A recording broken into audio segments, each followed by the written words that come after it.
Apreciados hermanos y amigos, reciban un cordial saludo de bienvenida a esta nueva transmisión de tu programa del Maestro para los Maestros. Hermanos y amigos, nos encontramos aquí en Naples. The memory verse is found in the book of campo de concentración más grande que existe. El día viernes 28 de julio les extiendo la bienvenida. Es uno de los tipos de relación.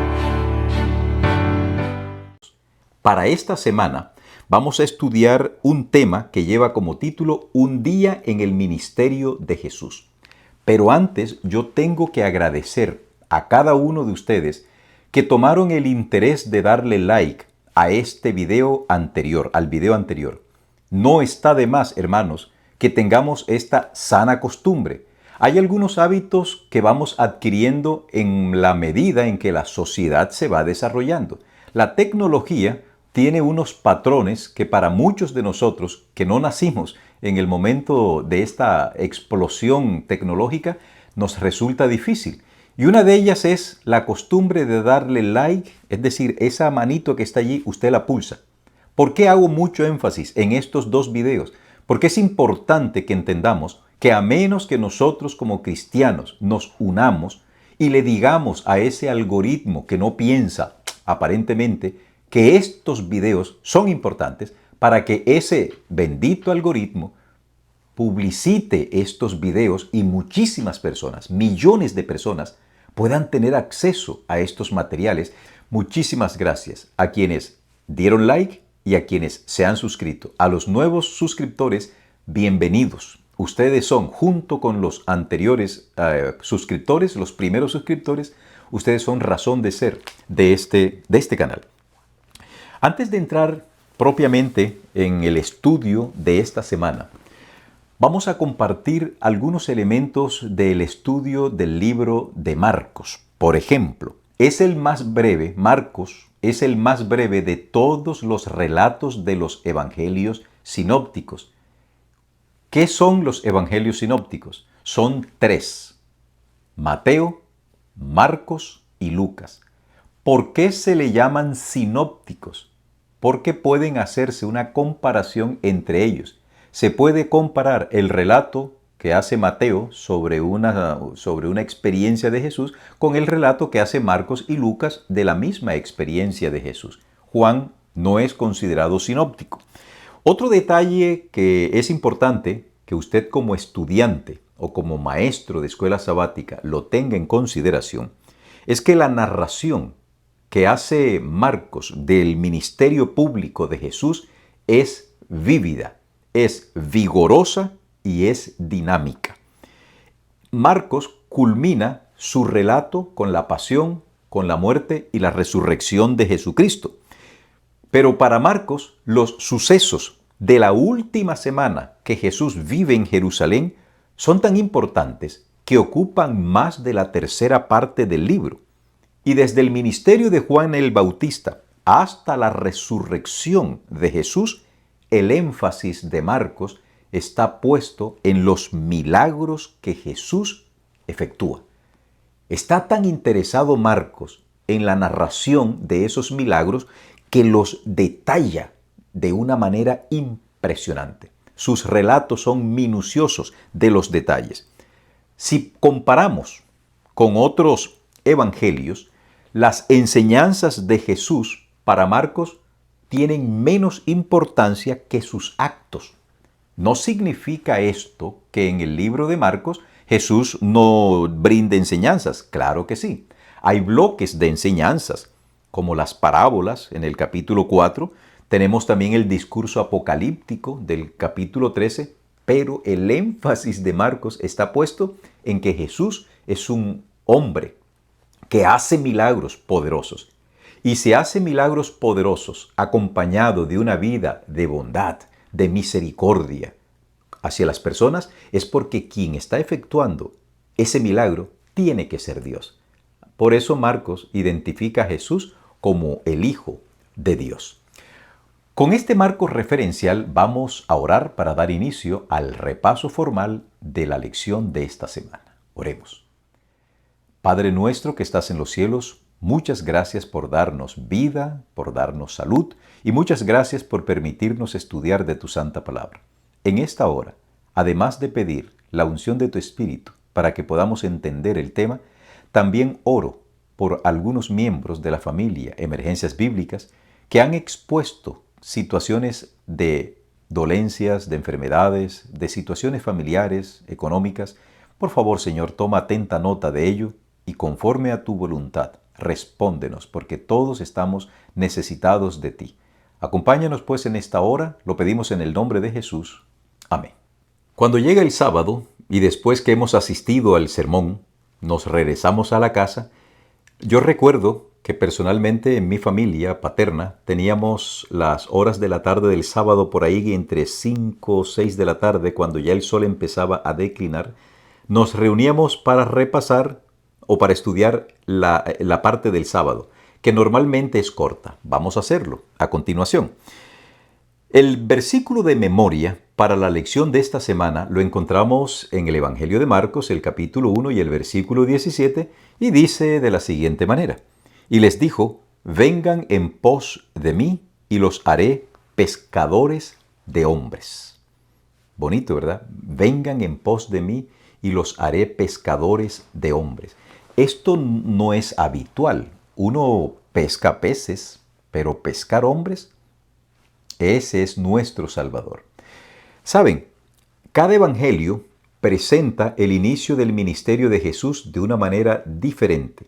Cada uno de los evangelistas que tiene un trasfondo personal, que tiene una experiencia distinta el uno del otro, presenta el inicio del ministerio de Jesús de la siguiente manera. Mateo, quien es un publicano. Mateo es especialista en la recaudación de impuestos. Mateo es un hombre odiado por los judíos porque él le servía a los odiados romanos. Era impresentable para el tiempo en el que vivía Mateo que un judío le cobrase a otro judío impuestos en la tierra que era de ellos. Eso era impresentable. Por eso los publicanos eran tan odiados. Entonces, Mateo, con ese trasfondo cultural, con ese lastre cultural que le acompaña, presenta a Jesús llamando discípulos. Y él hace su propio llamado.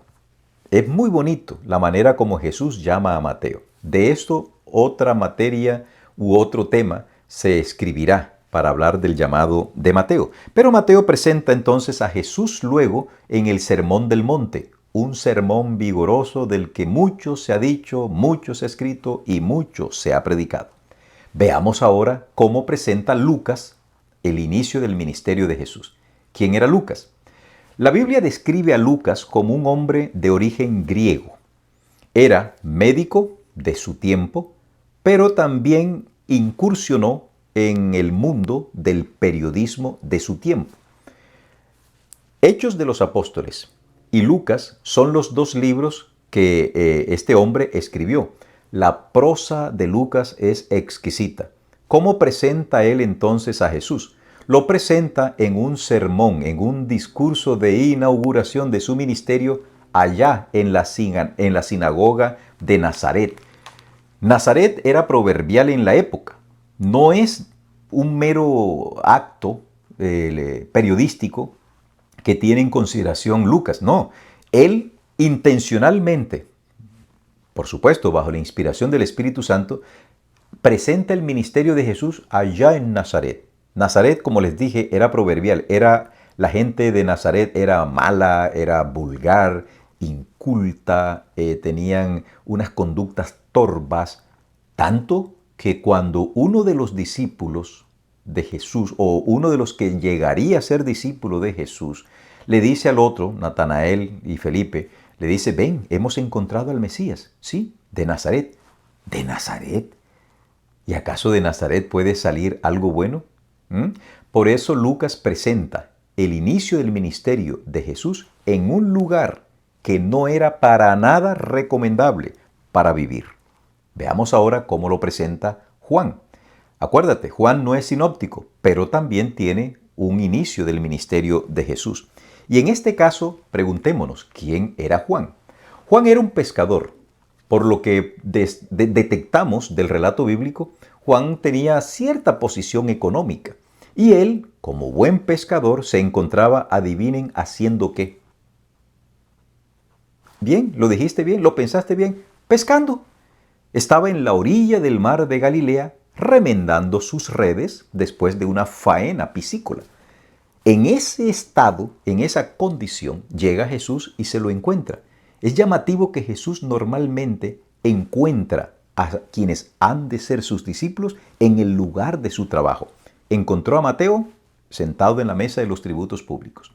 Encontró a Juan y a Pedro pescando. ¿Dónde te encontró Jesús a ti? Una pregunta interesante que valdría la pena que se vuelva un comentario. ¿Qué estabas haciendo tú cuando Jesús te encontró? ¿Cómo llegaste tú al conocimiento del Evangelio? Déjanos ese interesantísimo comentario. ¿Cómo llegaste tú? ¿Cómo fue que Cristo te alcanzó? Déjanos ese comentario que muy seguramente será de gran bendición para otros que lo lean. Ahora veamos el Evangelio de Marcos, cómo presenta... se me olvidaba algo. Y en el caso de Juan, que es el menor de los discípulos y que era curioso por naturaleza, él va a presentar a Jesús como asistiendo a unas bodas.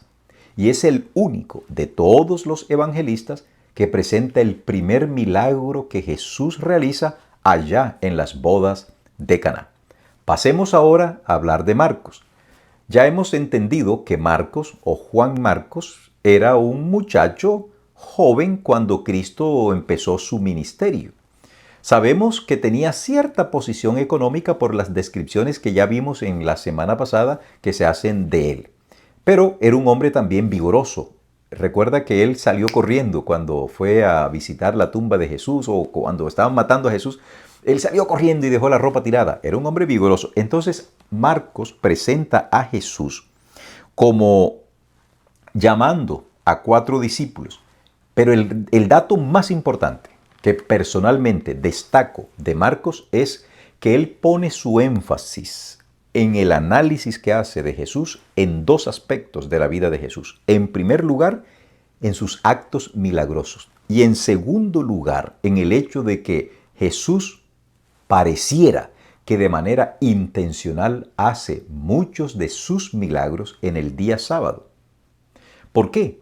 La razón obedece a que en el período intertestamentario los escribas y los fariseos le cargaron al sábado de un montón de leyes que hasta el tiempo de Jesús llegó. El sábado era odiado realmente por los judíos, porque los fariseos y los líderes espirituales de la época le habían impuesto unas cargas que válgame Dios. Por eso hoy algunos de nuestros hermanos protestantes creen que Jesús vino a cambiar el sábado, porque hace milagros en sábado, porque Jesús dice que hay muchas cosas que ustedes enseñan de mandamientos de hombres, pero Jesús jamás vino a cambiar el sábado. Lo que vino fue a demostrar cómo es que se debe guardar el sábado. Y justamente el sábado debe ser un día de alegría, de liberación. Y Cristo así lo demostró. Entonces, durante esta semana nos vamos a regocijar en analizar y tratar de vivir un día en el ministerio de Jesús. Continuando con el estudio de nuestra lección, nos hallamos dispuestos a estudiar el día domingo 7 de julio. El título de la lección para ese día es Sígueme. Vamos a leer Marcos capítulo 1 y leamos desde el 16 hasta el 20. Andando junto al mar de Galilea, Jesús vio a Simón y a Andrés, su hermano, que echaban la red en el mar, porque eran pescadores. Noten esto, Jesús está andando por la orilla del mar, observa a unos hombres que están realizando un trabajo muy cotidiano, eran pescadores. Y les dijo Jesús, venid en pos de mí y haré que seáis pescadores de hombres. Y dejando luego sus redes, le siguieron. Pasando de allí, un poco más adelante, en la misma playa, en el mismo sector del mar de Galilea, vio a Jacobo, hijo de Zebedeo, y a Juan, su hermano, también ellos en la barca, que remendaban las redes. Y luego los llamó, y dejando a su padre Zebedeo en la barca con los jornaleros, le siguieron. Notamos entonces que cuando Jesús hace un llamado, lo hace de una manera simple. No tiene que hacer una ostentación de poder. Se acerca a los hombres. Así como se acercó en ese tiempo a Pedro, se acercó al sitio donde Pedro se encontraba. No fue una llamada telefónica, fue una visita directa. Y Jesús encuentra a estos dos hermanos que están atareados en sus faenas de pescadores y les dice, síganme.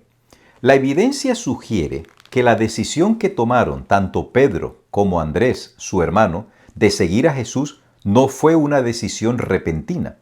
Cuando ellos oyeron a Juan el Bautista, porque eran seguidores de Juan el Bautista, y cuando Juan el Bautista dice, he aquí el Cordero de Dios que quita el pecado del mundo, yo me imagino que Pedro y Andrés voltearon para mirar a donde señalaba Juan y vieron a Jesús. Escucharon las palabras que Juan dijo y en su corazón, sin duda, que quedó la inquietud y sobre todo empezó el Espíritu Santo a obrar, a actuar en su mente para que aceptaran a Jesús como el Mesías, cosa que efectivamente ocurrió. En consecuencia, cuando Jesús llama a Pedro y a Andrés, ya el Espíritu Santo había hecho su labor y ellos, dejando las redes, le siguieron.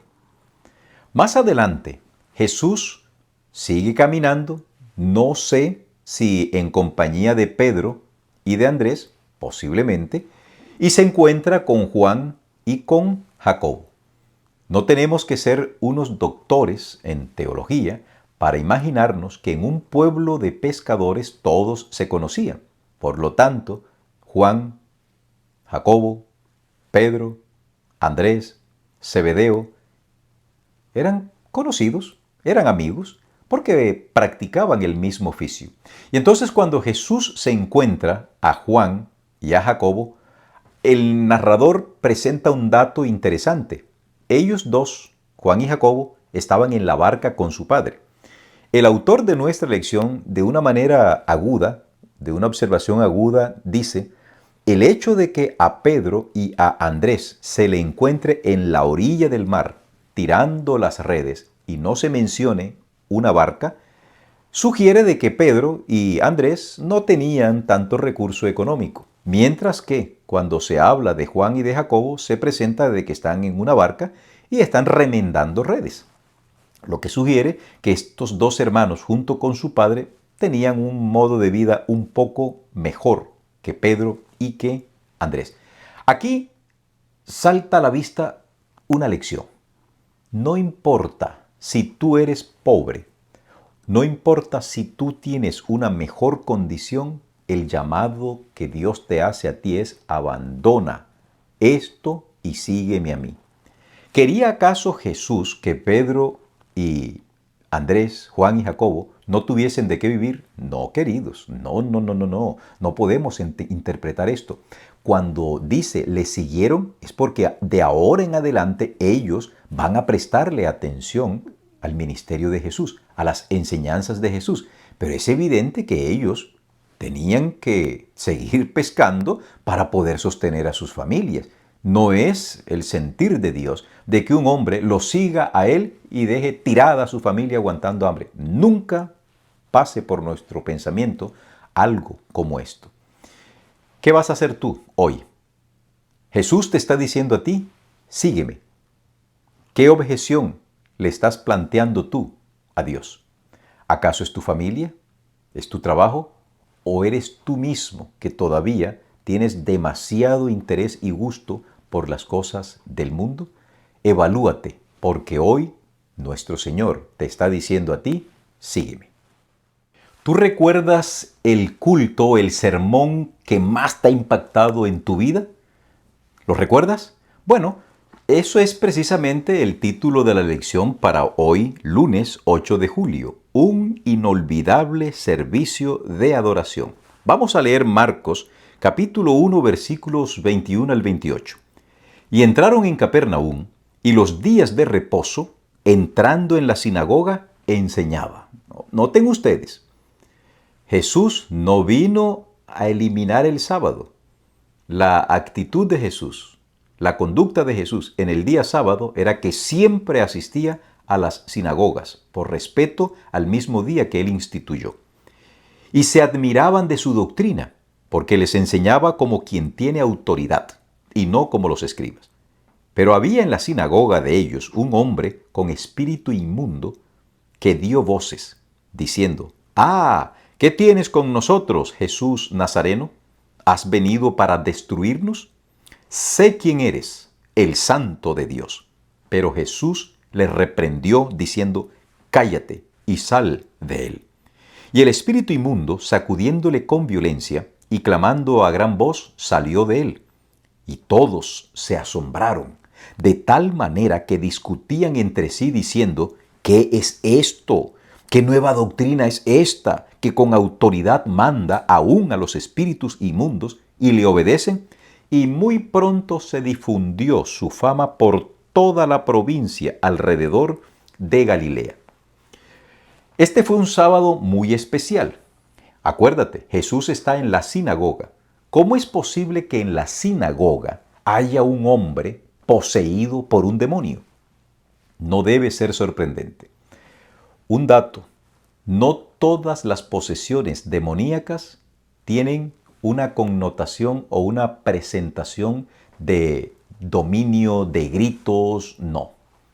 Muchos estarán poseídos por espíritus y actúan de una manera tranquila, pero su mente, su conducta y su comportamiento ilustran que están poseídos por el enemigo. ¿Qué contraste se da, verdad, entre la adoración en la sinagoga con la representación de las fuerzas del mal? En eso Marcos es especialista. Él quiere presentar el contraste entre el bien y el mal. Él presenta una miniaturización del conflicto entre el bien y el mal. Un enemigo que intenta apoderarse de la mente de los seres humanos por la fuerza, y un libertador que con poder viene y libera al hombre, que sin que pueda salir de su boca ayúdame, Señor, Jesús lee. Jesús entiende ese llamado que tiene ese pobre endemoniado y lo libera. ¿Tú te acuerdas cuál fue el mejor de los cultos de adoración que tú has tenido? Qué importante es, querido, que nosotros entendamos que cuando vamos a adorar a Dios, vamos a adorarlo en la hermosura de su magnificencia, en la hermosura de su santidad. Nunca, jamás deteriores el concepto de adoración a Dios. Dios es sublime, Dios es grande. Adorémoslo con reverencia, adorémoslo con alegría, pero también con muchísimo respeto. Algo que dentro de la lección personalmente me llamó la atención es que Jesús le dijo a ese demonio: cállate. Y a partir de allí comienza una especie de misterio, como lo llaman los eruditos, el secreto misterio, el secreto mesiánico, el secreto mesiánico. ¿Por qué Jesús no quería que nadie supiese quién era Él? Veamos las razones políticas. Un poco antes, muchos se habían hecho llamar el Mesías. Un tal Bar Coqueba, un tal Teudas, que son mencionados de manera específica, el tal Teudas, son mencionados por Gamaliel, pretendieron ser el Mesías. ¿Y qué hizo el Imperio Romano? Los silenció, es decir, los mató. Previendo esto, desde antes de que Cristo se encarnara, la deidad había trazado un plan. No se debía exasperar a las autoridades de ese momento, que estaban guiadas también por Satanás, para que le hicieran daño al Hijo de Dios. Por eso Jesús le decía a quienes recibían un milagro: no digas nada, porque todavía no ha llegado mi hora. Esa es la razón política por la que Jesús les decía: no digan quién soy yo, porque tranquilamente los romanos iban a buscarlo para matarlo. Y ese no era el plan de Dios. Otro aspecto, el aspecto espiritual. Cuando un milagro es efectuado en la vida de una persona, la persona debe darle gloria a Dios, no publicitar a quien le realizó el milagro. Y esto es una de las cosas que está ocurriendo hoy en el mundo protestante. Campañas, traiga a su ser querido, una campaña de milagros, publicitan los milagros. Y mientras que Jesús decía ya, no se lo cuentes a nadie, acá estos supuestos realizadores de milagros le dicen, vaya y cuéntenselo a todo el mundo. Y no solamente dicen eso, sino que para eso se valen de estos medios, para masificar esa información. Mucho cuidado con esto de poner fe y depositar nuestra fe en los milagros.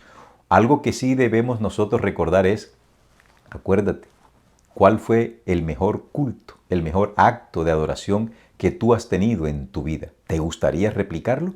Bueno, hoy es el momento, mi hermano, para que tú puedas una vez más acercarte a Dios en plenitud de certidumbre, porque Dios no te va a echar fuera. Te invito en esta hora para que entregues tu corazón a Dios. Medita bien, ¿qué estás haciendo para decirle al Señor, quiero seguirte? No dilapides los tiempos que Dios te da. No dilates el tiempo de entrega. Tu vida, como la mía, son muy efímeras. Digámosle al Señor, aquí estoy, Señor. Haz conmigo lo que tú deseas que yo haga. ¿Será posible que nosotros en el día sábado no podamos hacer una obra de caridad? ¿Enseña acaso la Biblia de que no debemos hacerle el bien a nuestro prójimo porque es el día sábado? Pues no. La enseñanza de nuestro Señor es clara, contundente, es diáfana. En el día sábado, el día consagrado para su adoración, nosotros debemos ayudar a romper las ligaduras de enfermedad y de pecado que se puede estar cerniendo o puede estar tomando a un ser humano. La lección de este día martes 9 de julio lleva como título Más ministerio sabático. Vamos a leer Marcos capítulo 1 versículos 29 al 34. Al salir de la sinagoga, ese sábado, vinieron a casa de Simón y Andrés, quienes los acompañaban con Jacobo y Juan. Cuando llegan a la casa de Simón, dice, y la suegra de Simón estaba acostada con fiebre. ¿Qué día? Sábado. Y enseguida le hablaron de ella. No sabemos el nombre de la suegra de Pedro, no sabemos cuántos años tenía, no sabemos nada, simplemente que era la suegra de Pedro y que estaba enferma con una fiebre alta. Para esa época tener fiebre tenía dos opciones, o se recuperaba o se moría.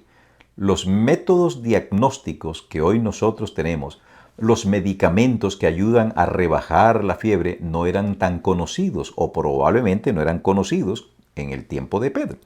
Pero, ¿qué necesidad tengo yo de tener una acetaminofén o cualquiera de estas pastillas antipiréticas si estoy delante del dador de la vida? Entonces él, Jesús, se acercó, la tomó de la mano y la levantó e inmediatamente le dejó la fiebre. ¿Dónde se dice que Jesús le dijo, te reprendo, sal de ella? No, Jesús no hace ese tipo de milagros que hoy estos charlatanes milagreros quieren hacernos presentar de que hay que tener ademanes, gestos, palabras para que se efectúe un milagro, declarar, decreto. Eso no sirve de nada. ¿Y qué ocurrió? Una vez que la suegra de Pedro es restablecida en su salud, ella les servía. Cuando llegó la noche, ¿de qué día? Ya acaba de terminar el sábado, la noche del domingo. Luego que el sol se puso, le trajeron todos los que tenían enfermedades y a los endemoniados. Y toda la ciudad se agolpó a la puerta, y sanó a muchos que estaban enfermos de diversas enfermedades, y echó fuera muchos demonios, y no dejaba hablar a los demonios, porque le conocía. Aquí nos encontramos con otros elementos de lo que hace Jesús en el día sábado. Acuérdate que yo les dije que una de las especializaciones que Marcos tiene en cuanto al ministerio de Jesús es presentar a Jesús como un hombre que hace milagros poderosos y también trata de presentar cómo es que se debe adorar en el día sábado. Volvemos a la casa de Simón Pedro. Pedro llega, no había teléfono en la época como para decirle que mi suegra está enferma. El hecho de que se mencione que Pedro tenía suegra es evidente y es evidencia suficiente para demostrar que Pedro era casado. Y si Pedro era casado, el hecho de que no se diga, de que no se mencione el nombre de los hijos, no significa que Pedro no tenía hijos, ¿ok? Pero tampoco vamos a hilar tan fino. Dejemos el relato a donde la Biblia lo dejó. La suegra de Pedro probablemente era una buena mujer para que Pedro la tuviese viviendo en su casa. Eso no era usual. Pero bueno, dejemos que el relato siga. Cuando el día de sábado está avanzando, Jesús quiere tener una reunión familiar con sus discípulos. El sábado es un momento especial, queridos hermanos, apreciados amigos. Es un día diseñado especialmente por Dios para que la familia se reúna, para que los amigos se reúnan, para que confraternicemos. Y vamos a confraternizar después de un opíparo banquete. Esto es muy agradable. Cuando salimos de la iglesia, ¿qué hacemos normalmente? Algunos se van a un restaurante porque no tienen dónde comer. Otros se van a sus casas y comen. Otros se van donde sus amigos. Pero muy poco se saca el tiempo para reunirnos como hermanos. Esta enseñanza que sale aquí en el libro de Marcos es buena que nosotros la apliquemos en nuestra vida. Pero hay algo más. Cuando una persona ha recibido un milagro, ha recibido sanidad o ha recibido una providencia por parte de Dios, esa persona debe hacer lo mismo que hizo la suegra de Pedro, es decir, servir a Dios. Pon al servicio de Dios tus talentos, tus habilidades. Si alguna vez fuiste sanado de una enfermedad, ten mucho cuidado. Conocí a cierta persona que un día estaba mal, hospitalizada y estuvo al borde de la muerte. Por esa persona se oró, por esa persona se ayunó, su familia se agolpó, pidiéndole a Dios misericordia por esa persona. Yo personalmente tenía la esperanza de que esa persona, una vez recuperara su salud, volviera humillada, contrita y arrepentida y convertida a los pies de Jesús, porque Dios le había dado una segunda oportunidad. Pero esta persona no ha hecho esto todavía. Ojalá, ojalá, y ella, si ve este video y sepa que es con ella, tome conciencia. Toma conciencia de que las segundas oportunidades que Dios da no las podemos desaprovechar. Bien, otro aspecto interesante es cómo habían entendido los habitantes de esta ciudad el concepto del sábado. Miren, aunque Jesús está sanando en el día sábado, ellos no se atrevían a ir a la casa donde se encontraba Jesús para buscar sanidad porque la enseñanza de los escribas, de los fariseos, de los líderes religiosos de la época era tan fuerte que ellos se sentían vigilados por todas partes. Y aunque tenían necesidad de acercarse a Jesús, que los podía libertar, las enseñanzas del hombre eran más fuertes que el mismo deseo y necesidad de acercarse a Dios. Hoy ocurre mucho todavía en algunas congregaciones. La mira puesta en el líder, que lo está vigilando. Mucho cuidado. Nosotros no podemos hipotecar nuestra relación con Dios por estar pendiente de lo que piense o diga nuestro líder que también está desobedeciendo que esté desobedeciendo a Dios. En esta lección del día martes, pienso yo, vemos a un Jesús humano, apiadándose de las necesidades de los seres humanos. No olvides, servimos a un Dios amoroso. Si tienes necesidades espirituales, si tienes necesidades físicas en estos momentos, ve a Jesús. Él no te echará fuera, te recibirá con los brazos abiertos.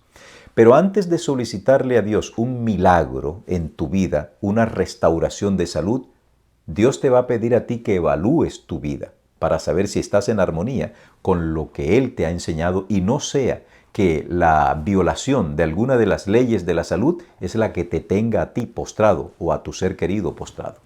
Permitamos entonces que nuestro Dios siga haciendo en nosotros el querer y el hacer por su buena voluntad. Hemos llegado al estudio del día miércoles 10 de julio y el título de la lección para este día es El secreto del ministerio de Jesús. En el Antiguo Testamento encontramos una historia triste pero aleccionadora de un hombre poderoso llamado Sansón.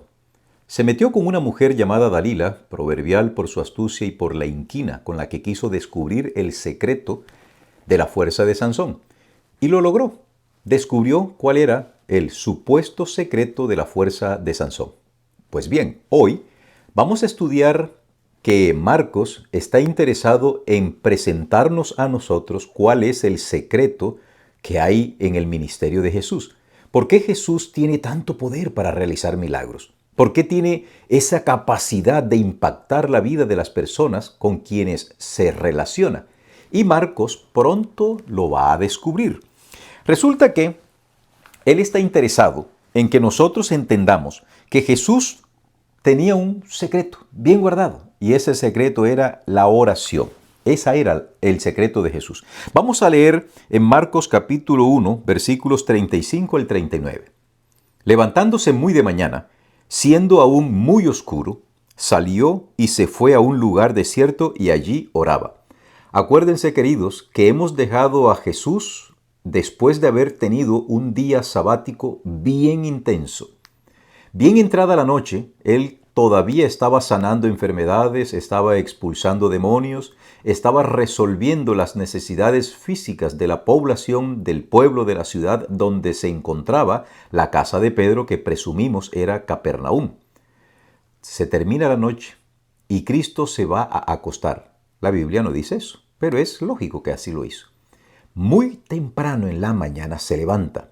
Nota tú que aunque tuvo un día bastante ajetreado, aún así nuestro Salvador se levantó temprano para orar. Versículo 36. Y le buscó Simón y los que con él estaban. Y hallándole le dijeron, todos te buscan. Él les dijo, vamos a los lugares vecinos para que predique también allí, porque para esto he venido. Y predicaba en las sinagogas de ellos en toda Galilea y echaba fuera los demonios. ¿Cuál era el secreto de la fuerza, del poder de nuestro Señor Jesucristo? La oración. Ese era el secreto de Jesús. Eso es lo que Marcos ha descubierto. Jesús oraba constante e incesantemente. Un detalle que vale la pena que tú, mi querido maestro de escuela sabática, y a ti, mi querido lector e investigador de la Biblia, que debes tener en consideración no olvidarte que el Nuevo Testamento fue escrito en griego. Y como todo idioma, aunque el idioma griego bíblico está muerto, todo idioma tiene unas reglas gramaticales. Dentro de las reglas gramaticales vamos a tener los tiempos verbales. En el idioma griego existe un tiempo verbal que se llama aoristo. El aoristo, palabras más, palabras menos, es simplemente la acción terminada, una acción terminada. Cuando vemos en el caso de Marcos, él dice que se levantó, Jesús, salió, se fue. Estas tres expresiones, estas tres formas verbales están en aoristo. Significa que Jesús completó el levantarse, completó la acción de salir y completó la acción de irse, se fue. Pero, cuando llegamos a la expresión a orar, esta forma verbal no está en aoristo, sino que está en tiempo imperfecto, que significa una acción que está en curso, un proceso en curso. Dicho en otras palabras, Jesucristo estaba orando, seguía orando, se mantenía orando, porque su vida fue una vida de oración. Allí es donde está la diferencia. Si Jesús, Dios encarnado, tuvo la necesidad de orar incesantemente, ¿qué nos queda a nosotros, pobres hijos de Adán? Limitados como estamos nosotros con nuestras relaciones muchas veces defectuosas con Dios, ¿por qué no oramos con más intensidad? Algunos cristianos tienen la costumbre, sana por cierto, de establecer una rutina de oración. No obstante, la rutina puede convertirse en eso, en una rutina y volver tedioso el momento sublime de la oración. Una sugerencia que se te da a ti es: cambia el momento, cambia el lugar de orar. Un compañero mío, el doctor Elmer Quintero, a quien saludo cariñosamente, tuvo un tema que me pareció maravilloso, y es que orar no es solamente hacerlo de rodillas. Tú puedes estar aquí donde yo estoy sentado y orar. Orar no es solo cerrar los ojos. Yo puedo leer la Biblia y orar. Caminando, oro.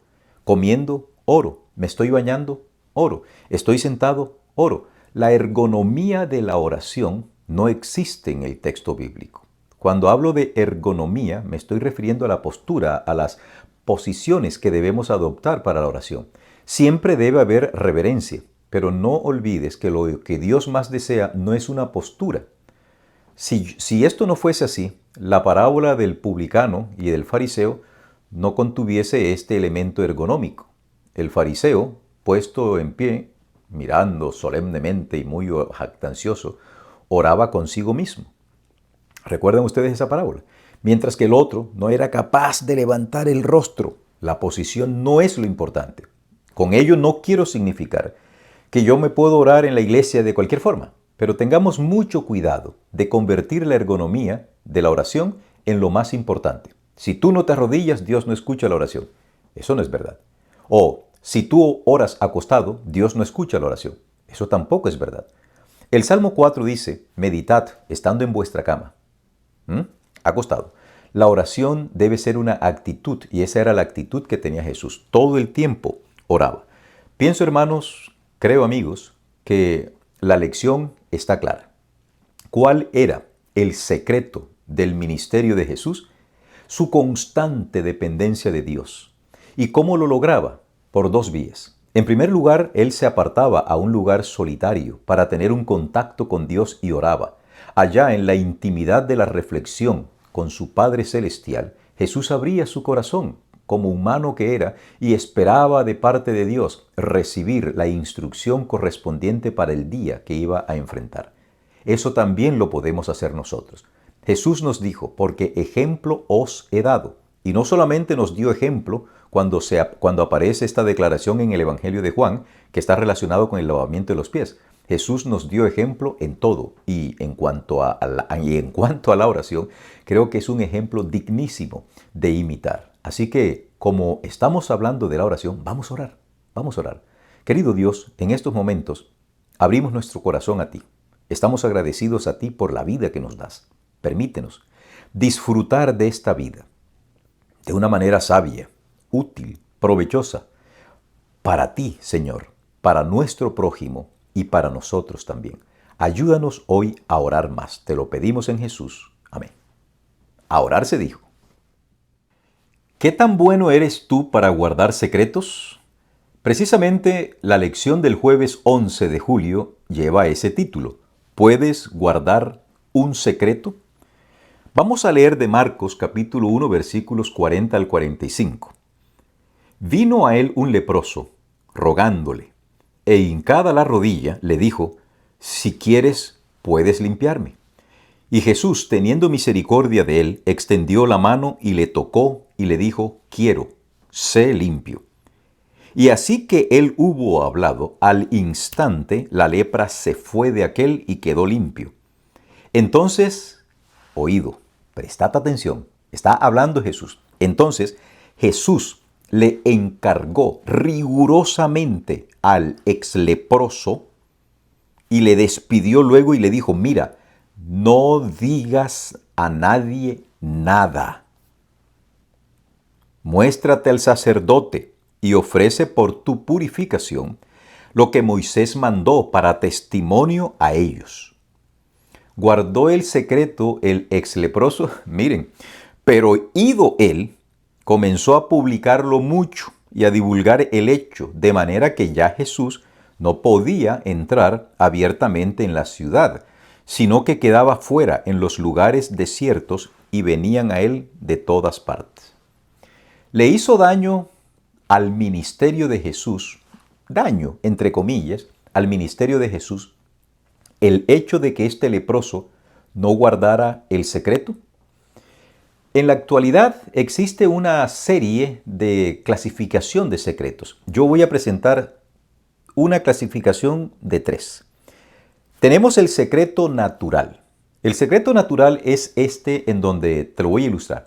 Tú vas caminando por un lugar y de repente ves que alguien está haciendo algo inmoral o algo antiético o algo, pero tú te das cuenta de ello. Ese es un secreto natural. Tú te enteraste sin quererlo. O vas pasando y escuchas una conversación. Y en esa conversación se dicen cosas interesantes y tú eres testigo auditivo de eso. Te vuelves un poseedor de un secreto natural. Está el otro secreto, que es el secreto promiso. El secreto promiso consiste en que la persona se acerca a ti y te dice, hermano, amigo, querido, como que te quiera llamar, necesito contarte algo, pero prométeme que lo que te voy a decir no se lo contarás a nadie, por favor.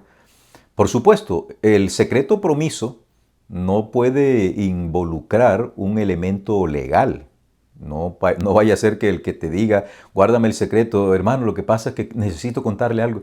Es que yo maté a alguien y lo tengo enterrado allá en el patio de mi casa. Eso ya, prométame que no se lo va a decir a nadie. Ya eso no es secreto promiso. Pero me hice entender, ese es el secreto promiso.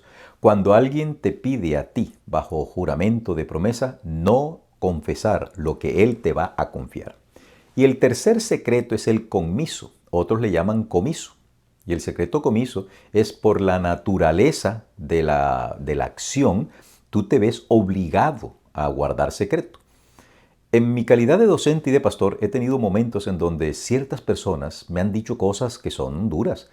Y aunque no me han dicho, guárdeme el secreto, la naturaleza de la confesión me obliga a mí a nada decir. Y hasta el sol de hoy, ese secreto permanecerá conmigo. Pero este bendito leproso estaba tan contento que no pudo callar. Surge una pregunta. ¿Por qué Jesús no quería que el leproso publicitara su acción? ¿Acaso no era importante para Jesús que la gente de la época, la sociedad de su tiempo, se enterara de que él era un gran hacedor de milagros? ¿Por qué Jesús le dice rigurosamente no le digas a nadie nada? Por una razón. En el tiempo de Jesús, los sacerdotes se habían coligado con los escribas y los fariseos para hacerle imposible el ministerio de Jesús. Si Jesús hacía milagros y este leproso le iba con el chisme allá al sacerdote, mira, ¿y a ti quién te limpió? No, me limpió Jesús. Ah, no. Entonces no cuentes con nosotros, porque tú estás metido ahí con ese rabí. Esa era la razón. Jesús quería que se guardase, que se hiciese esa acción con prudencia. Queridos, hoy hay algunos hermanos que dicen que nosotros como pastores de la iglesia adventista debiésemos estar denunciando a voz en cuello al Vaticano, atacarlo directamente, desnudar sus pecados y toda esa cuestión. Jesús dijo, sed prudentes como serpientes. Hay que ser prudentes. Hay que hablar cuando se deba hablar. No hablar porque tú quieres que yo hable. Algo similar le pasó a Jesús con Herodes. Herodes le dijo a Jesús y le preguntó muchas cosas. Le dijo, haz un milagro. Jesús, nada. Háblame de ti, habla algo. ¿Por qué? Porque Herodes no estaba interesado en conocer la verdad. De allí que usted, como predicador, debe tener mucha prudencia. No exija lo que Jesús dice, tengan prudencia. ¿Eres tú capaz de guardar un secreto? En calidad de pastor y como ejercicio de mi profesión, porque el pastorado es una profesión que hay que hacerla cada día mejor, nosotros debemos guardar silencio frente a los secretos que los hermanos nos confían. A ti, mi querido pastor, que estás escuchando esta lección, acuérdate, no debes jamás sacar a relucir en un sermón, así sea de manera tangencial, así sea abreviada o difuminada, una confesión de algún hermano. Eso hace que los hermanos pierdan confianza y respeto en nuestra profesión. Cristo permita que cada uno de nosotros aprendamos a guardar un secreto, pero públicamente decirle a todo el mundo: yo amo a mi Jesús, yo soy adventista del séptimo día, yo soy cristiano de la religión que tú quieras ser, pero demuéstralo con tus actos más que con tus palabras. Para el día viernes 12 de julio el título de la lección es para meditar, para pensar, para reflexionar. Quiero llamarles la atención a esta lectura que voy a realizar de la escritora Elena de White. Yo la acepto como profeta de Dios. Y ella dice de la siguiente manera: mientras estaba Jesús en la sinagoga, hablando del reino que había venido a establecer y de su misión de libertar a los cautivos de Satanás, imaginémonos la escena. Jesús está en la sinagoga, un lugar donde se reunían las personas para estudiar la Torá. Un día sábado. Él está allí. Mientras él estaba allí, fue interrumpido por un grito de terror. Un loco se lanzó hacia adelante de entre la gente, clamando: déjanos, ¿qué tenemos contigo, Jesús Nazareno? ¿Has venido a destruirnos? Yo te conozco quién eres, el Santo de Dios. Todo quedó entonces en confusión y alarma. Es apenas lógico. La atención se desvió de Cristo y la gente ya no oyó sus palabras. Tal era el propósito de Satanás al conducir a su víctima a la sinagoga. ¿Están viendo ustedes el contraste? ¿Viendo el trasfondo? La Biblia no presenta esto, pero bajo la inspiración que Dios le da a esta mujer, escribe esto con base en el texto bíblico y está en perfecta armonía. Pero Jesús reprendió al demonio diciendo: enmudece. U otra versión dice: calla y sal de él. Entonces el demonio, derribándole en medio, salió de él y no le hizo daño alguno. Aquel que había vencido a Satanás en el desierto de la tentación se volvía a encontrar frente a frente con su enemigo. El demonio ejercía todo su poder para retener el control de su víctima. Perder terreno sería dar una victoria a Jesús. Parecía que el torturado iba a perder su vida en la lucha contra el enemigo que había arruinado su virilidad. Pero el Salvador, nuestro Señor Jesucristo, estaba allí, habló con autoridad y libertó al cautivo. Esto lo puedes encontrar en el libro El deseado de todas las gentes, un libro precioso. Y lo vas a encontrar, esta declaración, en la página 226-227. Marcos destaca de Jesús varias cosas. En primer lugar, la autoridad que tiene Jesús para llamar discípulos. Y la autoridad que Jesús tiene para llamar discípulos está basada en el hecho de que la persona de Jesús es altamente confiable. Jesús no solamente vive lo que predica, sino que escenifica, ejemplifica con sus acciones lo que está enseñando. Y eso llamaba la atención, porque los escribas y los fariseos no eran así. Al punto que Jesús les dijo a sus seguidores: miren, todo cuanto los fariseos y escribas os digan que hagáis, hacedlo. Pero no hagan lo que ellos hacen, porque no son consecuentes. No era así el caso de Jesús. Y Marcos destaca la autoridad de Jesús para llamar discípulos. En segundo lugar, otro aspecto que Marcos destaca es que Jesús es el santo. Querido, el único santo, ontológicamente hablando, por naturaleza, por esencia, que existe en todo el universo, se llama Dios. Si Jesús es llamado santo por Marcos, es porque es Dios, porque es el único que puede tener ese título ontológico. Si tú me vas a decir, pero es que también nosotros somos santos porque nos relacionamos con el santo. Nosotros no somos santos por naturaleza. Si tú te alejas de Dios, ya no eres santo, te vuelves un impío. Así que mucho cuidado con pensar que como la Biblia, que efectivamente dice que nos llama santos, somos santos en tanto estamos relacionados con Dios. Te alejas de Dios, nos alejamos de Dios y nos volvemos unos demonios. ¿Ok? Un tercer aspecto que Lucas está demostrando y demarcando es que el diablo tiene poder, pero Jesús tiene más poder. Porque el diablo tiene poder en meterse en la mente de una persona, en controlar la mente de una persona. Ahora viene Jesús y tiene tanto poder que saca a Satanás del control de la mente de esa persona. Eso nos demuestra que Marcos está muy interesado, una vez más, en demostrar que Jesús no solamente es un gran hombre que hace milagros, sino que es Dios. Yo te pregunto, hermano mío, ¿qué conclusión vamos a tener hoy al finalizar esta semana de labores?